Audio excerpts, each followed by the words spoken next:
Eric, it's Bob Lazzari and Tony D'Angelo here in Eastern Connecticut. Welcome to the show, Eric. Good evening, Eric.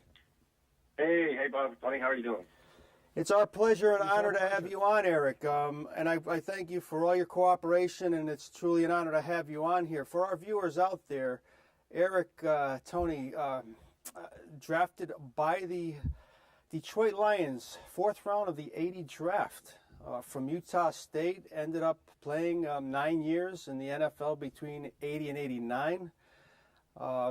Actually, All with the Lions.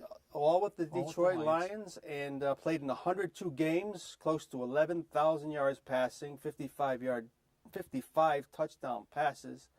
Actually led the NFL, Tony, with a 63% completion percentage in 1986, and has gone on to better things, we should say, in his post-NFL career, where he is helping people as an outreach coordinator of the Depression Center of the University of Michigan. We'll get to that a little later. But Eric, again, thanks for joining us. And what we normally do is, I normally do it our football players that come on, Eric. I always think about the day they were drafted. So here you are in the fourth round of the '80 draft.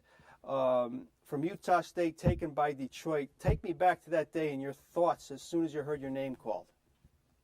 Well, it was a little different because, instead of having everybody, you're waiting for that phone call, and the scouts that had talked to me had said, we'll be looking at you, we're thinking. But the team that had told me they're going to look for me didn't contact me. It was in the third round I got contacted by the Detroit Lions. And they told me that if I was still around, they're going to take me in the fourth round. And so they had the first pick in the fourth round. And so when I went through the third, then they showed me on the first pick in the fourth round. And so when I was sort of holding on, and also they said, okay, we're taking you this round now, it was like, all right. I was going to say, all right, you to go to Detroit, because at first I was going to Detroit? What? I was a West Coast kid, I grew up in Southern California, and I was thinking, now, staying out there would be pretty nice. But the fact of actually just being drafted in the league was great. Yes, and you played for three different coaches in Detroit, Tony. We've talked to people on this show who played for three coaches in 1 year. 1 year, yeah. But that in Detroit for the '80 season, a rookie season, is one of the two seasons that the Lions were over 500 while Eric was there, Tony. But Eric, you had 17 TD passes in '85. We talked about you leading the league in completion percentage in '86. So he also read that you had a jersey in the NFL Hall of Fame. You have one there due to a Monday night performance? My first start, which was in '81, they gave me the Gary Danielson, the starting quarterback, broke his hand. The second-team quarterback, played not very good for 2 games. And so I got my starting shot, and it was going to be on Monday Night Football against the Chicago Bears. And we went out, and my first pass was completion, and then we just took off from that point forward. And I threw 4 touchdown passes, and I ran for 2 touchdowns, and had the longest touchdown pass on Monday Night Football, which is a 94-yard touchdown pass at that time that they've held until Brett Favre broke it. And and so they deemed it the best debut of a quarterback on Monday Night Football. So they put my jersey in the Hall of Fame in the Monday Night case. How cool is it's that? There with a bunch of other jerseys in the Monday Night case, but it's there. And one more from me before I pass you over to Tony. Eric, you had a lot of personal success. Again, and in those 9 years, you only played for 2 teams who finished higher than 500. Tony, you and I were talking. There were some tough, lean years in Detroit. I just was wondering, how difficult was it for you personally, having to probably watch the playoffs on TV, especially in the late '80s, Eric? It was really tough. It must have got tough losing in Detroit after a while.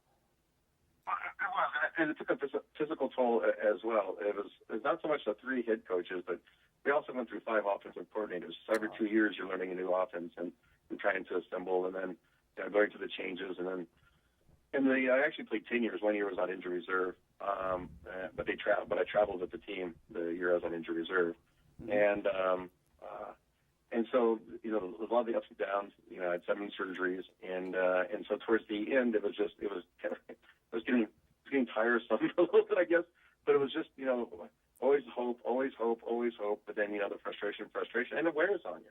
Mm-hmm. You know, it does, and you're going through all the different changes, the coaching, trying to find out what's going on, a lot of player changes back then, going in and out, you know, and just trying to find the right combination and the right mix to work. Yeah. And oftentimes it didn't. We had a lot of promise and a lot of talent, but just didn't put it together, and that's what's frustrating, because you knew what you had. Yeah. You know, and it always reflects, it seems like, on the quarterback at times. It's like, you know, and so, you know, when the boo birds come out and stuff, you got to deal through that, but then you show yourself that you can play in the league, so then you get it back again, but yeah, it was very tough. And I should point out, Tony, that Eric's last year in the league was Barry Sanders' first, so wow. You could have had a little more fun playing with Barry. We'll talk about Barry in a second, but Tony, question for Eric. Eric, it's a pleasure. Good evening, and so happy to have you here tonight. You know, Bob likes to ask about your draft moment. I always like to ask players the moment of their first game, what it was like, what you were feeling, and what you did in the game, and how well you more or less found life in the NFL, and your first moment of being a professional player. You know, that first game was the one that was on a Monday night. Ah, okay. And that was your first game. Yeah, I got the phone call from the coach and told me I was going to start. And, you know, the first thing that went through my head was, okay, we're going to play Chicago Bears. They run a lot of different defenses. But really cool. My parents going to get a chance to see my first start. You know, my high school buddies, my college buddies, you know, they're going to see the chance to see my first start. You know, then, of course, reality hits, and everybody is going to get a chance to see this first start, you know. So, you know, but the first play of the game, it was a pass, and so I remember going through my mind all the different things that's going to, you know, defensive reads and stuff. And but by the time I got underneath the center, you know, all that was just kind of gone. You know, I knew I was going to throw the ball, and we're going to go deep, and the first pass was a 40-yard strike, and the place just erupted, you know, and it was great. I mean, you know, little chills going on after you hit that first ball, and the 80,000 people just stood up in the Silverdome and just roared, you know, and it was great. It was the start to an awesome night. You didn't hear it that loud while you were at Utah State, I bet, right? No, not quite, yeah. And Eric, why did you choose Utah State? Were a couple of schools interested in you at the time? Well, the reality is, I went to a 3A school, so not a large school, in Southern California, Downey, California. And the offense we ran didn't have a lot of passing. We were kind of a rollout type. So I didn't get a lot of look. I got spotted by a scout that happened to be on vacation for Utah State down watching a 7-on-7 thing I was doing, and started sending me letters. And so I only had one scholarship offer, and that was to Utah State. And so when the time came, you know, that's where I went, you know. Mm-hmm. And I just happened to fit into the system at the time, and we got a great coach, Bruce Snyder, that was his first head coaching job, and I became a 4-year starter. Again, we're on the phone with former NFL quarterback Eric Hipple, and as we talk to Eric, Stephanie will show a collage of pictures of Eric through different parts of his career. Some football cards. Look at that. She's right on that. Some nice pictures there. Getting back to those coaches, Eric, Monty Clark, Darryl Rogers, Wayne Fonts. Any favorites, similarities, differences between those three? They're definitely different. Monty Clark was a great offensive line coach. Mm-hmm. I mean, as far as that, I mean, he didn't communicate very well, though, with, you know, for the players, and so it was more of a structured environment, but, you know, business as usual type deal. But he had offensive line schemes that you wouldn't believe. But a lot of that was, you know, running game stuff, you know. And then the Darryl Rogers, who was a really friendly guy, you know, and had an open door policy, but I don't think anybody used it because they weren't sure if he knew anything about football or not. But I said it jokingly, but, you know, to his own addition sometimes. He says, I don't know, you know. And then, of course, Wayne Fonts was certainly the most entertaining, but also probably the most coach-player relationship guy. I mean, mm-hmm. He really got the most out of his players. He was there for them, you know, kind of bucked the system when it came to the way things probably should be done, but was really got his players to play, and so he was a players coach. And some of the teammates, Tony, in Detroit, some great names. Yes. Well, he mentioned Gary Danielson. Of course, Gary went on to a career in TV. Eric did a lot of work in the media before he's into his new vocation. But Billy Sims, when Billy Sims, Tony, came out of Oklahoma, I said, this guy's going to be an amazing pro. Did too. Eddie Murray, the kicker, obviously amazingly long career, very great kicker, and of course Barry Sanders. But getting back to Billy Sims, your memories of him, Eric, because he just he kind of faded out. I guess he had a bad injury, but my goodness, a few of those seasons he put up some great numbers, and he could run. Yeah, in the reality, not only did he come on strong, but he was a workhorse. I mean, he'd get the ball, 30 times to the guy, and that's when he's best. And and during those times also, you had to have a good running game. You couldn't rely completely on the pass because you couldn't throw the ball away at will. You had to eat it or throw it downfield, and so you had to have a running game to keep the defenses at bay. But he was strong. When he got hurt, he had a surgery and he came back. I think he could have actually have played, but there was some controversy between him and the team itself. The management was who was going to insure his knee because he wanted them to insure it in case he gets hurt again. Otherwise, he would. The Lloyds of London was going to pay off on his knee injury. Mm-hmm. And so between the controversy, they decided they weren't going to cover it, and so he had no choice but to retire, because of the injury. Mm-hmm. But I still think he could have, it was a high risk, but I think he could have gotten a couple more years out of it. Wow. And I think that kind of held with him for a little while, and I think it kind of bothered him after, after the years went by. But I was happy. I saw him like 2 weeks ago, and he's looking great. Great. He's got like 40 restaurants, barbecue places, and I think they're putting like 20 on. So he franchised it out, and it's doing super. And so it's good. It was really good to see him, be Billy again and on top of the world again. So that's good. So he's doing good. And of course, Barry Sanders, we had mentioned, he comes in the league when you leave, basically, out of Oklahoma State, small guy. When he came into the pros, people thought this guy might be a little too small. We'll see how he does in a place like Detroit. Well, he's had almost 1,500 yards your first year. Eric, did you think he'd go on to do what he did? Obviously, a Hall of Fame career, and kind of left the game very quietly, played it with class. At least that's the impression that all of us have here. Well, exactly. He's very quiet, mild-mannered guy. Yeah. And when he came in, because all the media and stuff that came in with him. So I played, I played it 1 year with him. I was actually on the field with him when I started in Minnesota. And but we were going through a lot of stuff at the time because the run and shoot offense we had brought it in. Yeah. And there was the run and shoot offense actually needs a big back.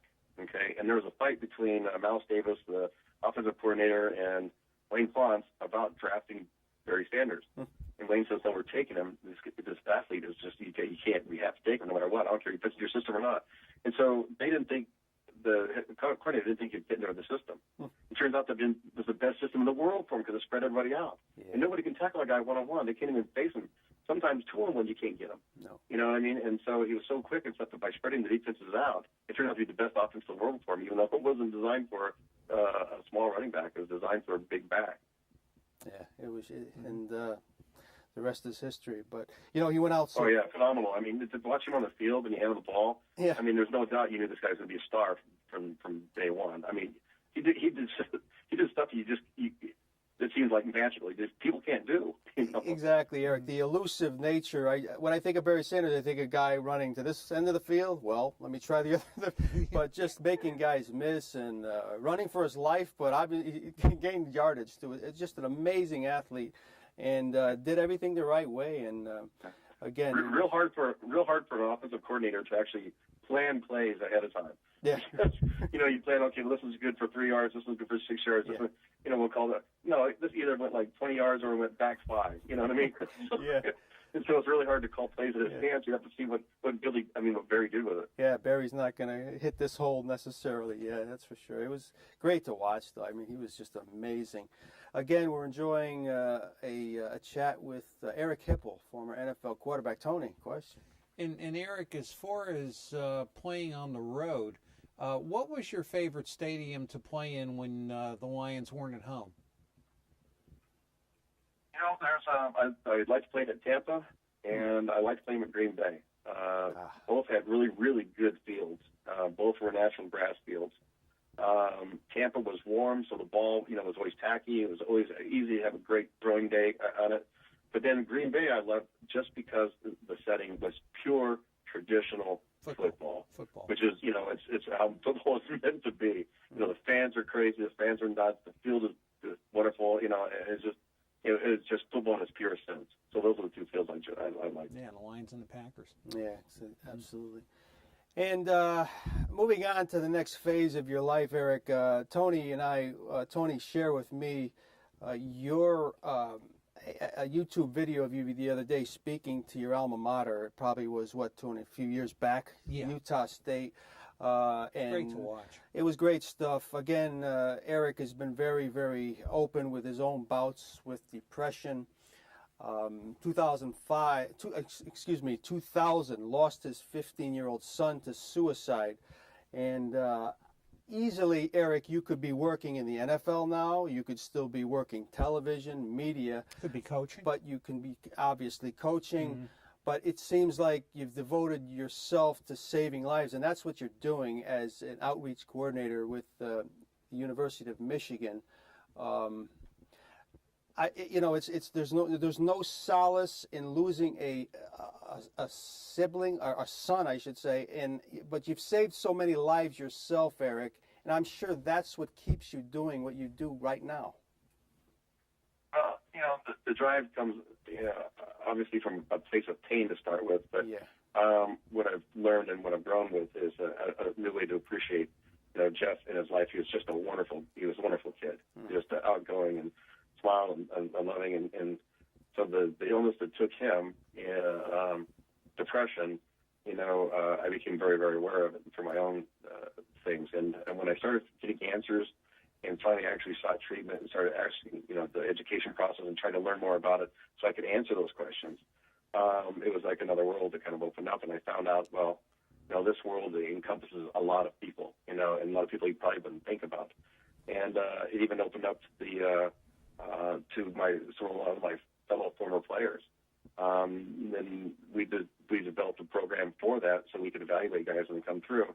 And what I found out was this transitional piece, this from leaving is tremendously stressful, tremendously traumatic, but then you actually add in the aches and pains and the pain issues that players have, and the change of identity, from the time that they leave the game.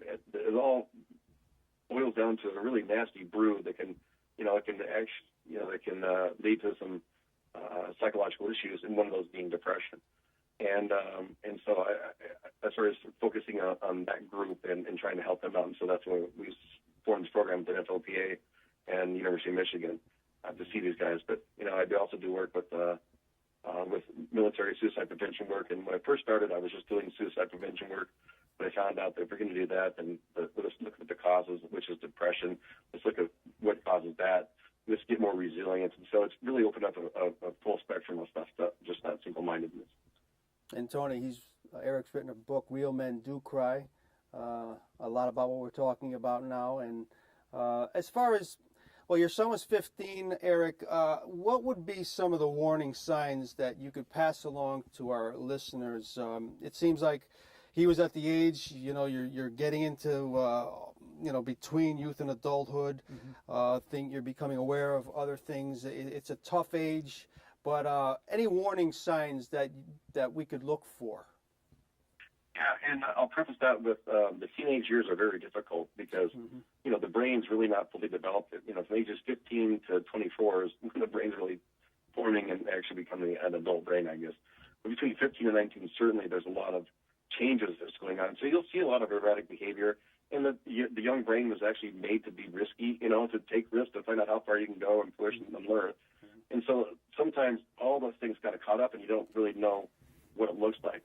So I can tell you this: it's a change of behavior over time, not just a one-day deal. Yeah. Okay, so you start looking for changes, grades dropping, isolation, sleep problems, not being able to sleep or sleeping too much, even appetite problems, but not just a one-day or two-day deal where all of a sudden they're not eating, or they're eating too much and a weight gain starts happening.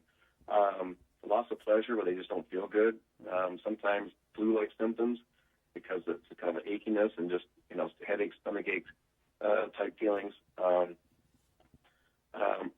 Like I said, anger, striking out, isolation, pulling back into the room, so detaching from friends or social situations.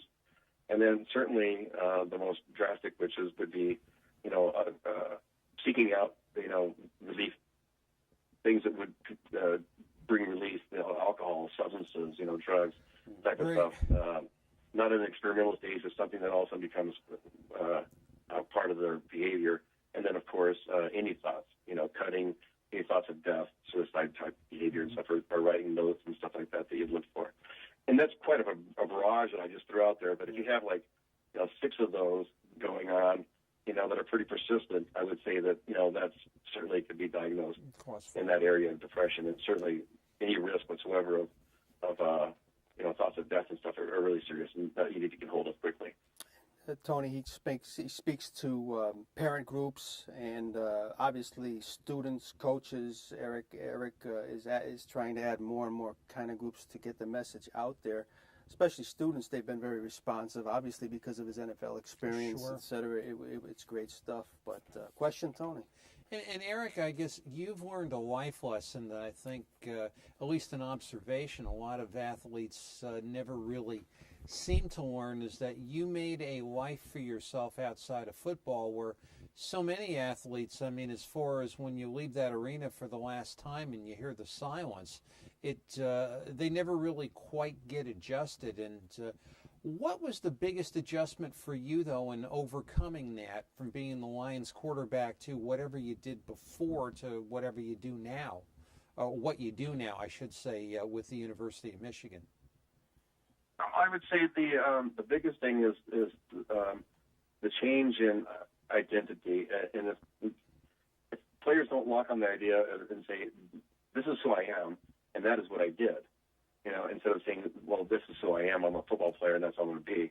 But if they can separate themselves and say, no, I'm this whole human being here, but I did that really, really well, then they can still enjoy the career and talk about it in different ways. And then it opens up more avenues for them to look at and explore them for their own. I was, I didn't know what to do when I left. And, so I took about 8 months off, 9 months off, and kind of explored and kind of drove around this country a little bit. And then, but I found a company. I started a business, and so I poured myself into it in about 6 years. Going to the 7th year, it was doing extremely well. But even myself, about the 7th year, that flat level, is this all there is? Boredom, wow, just trying to repeat or trying to find that same adrenaline kick or rush that you can get on the field, you can't find it, can't replace it. So you have to adjust to it and find other ways that can bring you the happiness. And if you don't, then you kind of crash and burn, which I did. I ended up losing my business after 8 years. Then I started working with Fox and doing some other things, and then actually moving into this area. But it's tough, and and I would say for today's players, it's probably even tougher because the fall is so much further. You can say, oh yeah, but they have a lot of money stored away and they have this, but it's that fall is so far down that trying to still live in the real world when it was a fantasy world that's above there, that it's really hard to make that adjustment. And oftentimes relationships take the hit. Sometimes bad financial decisions take the hit, not because they're bad business people, but because the idea of trying to have something that you would own, because you're not going to go get a $30,000 job, and so having something you own, so sometimes they buy things as a business, trying to make the right decision, and ultimately, you've been out of the market for 10 years. Like when I retired, I played 10 years, and my degree was 10 years old now, and so the guys I'm competing with are guys that have been in that career for 10 years. and so they're not going to open up a door for me. They're going to fight me. They're going to be competition. So it's a tough world. But the adjustment can be made. It's just a lot of the psychological aspects of that transition, if they're dealt with and talked with, and I think there's a better bridge built from playing days to non-playing days, then I think we'll transition okay. And I'm sure, Tony, we've talked about this before, and Eric touched upon it already, these injuries these guys come out of the game with. And now with the concussion issue, Eric, being so at the forefront of every sport, especially football, and they were talking about it the other night, catcher's masks, et cetera, Tony, yes. The whole concussion issue, well, that could only add to the possibility of depression down the road, Eric, and I'm sure it's something that maybe there'll be more studies down the road linking concussions to depression in NFL alumni, I'm sure. Yeah, and it's a very complex issue right now because there is a lot of study that's going into the head injury portion of it. Is that responsible for everything that badly goes wrong? No. There's life itself. The fact that nowadays a person who plays in high school, in Pop Warner football or Little League football, goes into high school. If they're a talent, they start getting groomed from that point forward all the way through the end of the pro career. And so they're not really dealing with a lot of life issues because they live in a world that's being, protected from them as long as their performance is good. And when the money, went skyrocketing and the money has pushed down to those levels, so you got college levels, you got high school levels now that are actually being like professionals. And so they don't get a lot of life experiences along the way. And I think that's part of it. I got off track. Well, also what was the question again? The head injury stuff. And so so I think there's a lot of life issues that go along with this, not just the head injury issue as well. If you look back and you think about all the hundreds of thousands of kids that played high school football, of all the hundreds of thousands of kids that played college football, when you look across the board, there's not a whole lot, that are dying by suicide. Okay, sure. There are some that certainly pick up the brain illnesses along the way and stuff, and we're certainly looking at that stuff. But when you look at I still think it's worth playing the game. Certainly, I would play it again, and I say that because we're on a reach to. But I think as long as we put some other safeguards in place, I think that it makes start teaching kids how to tackle again rather than just throwing it out their head.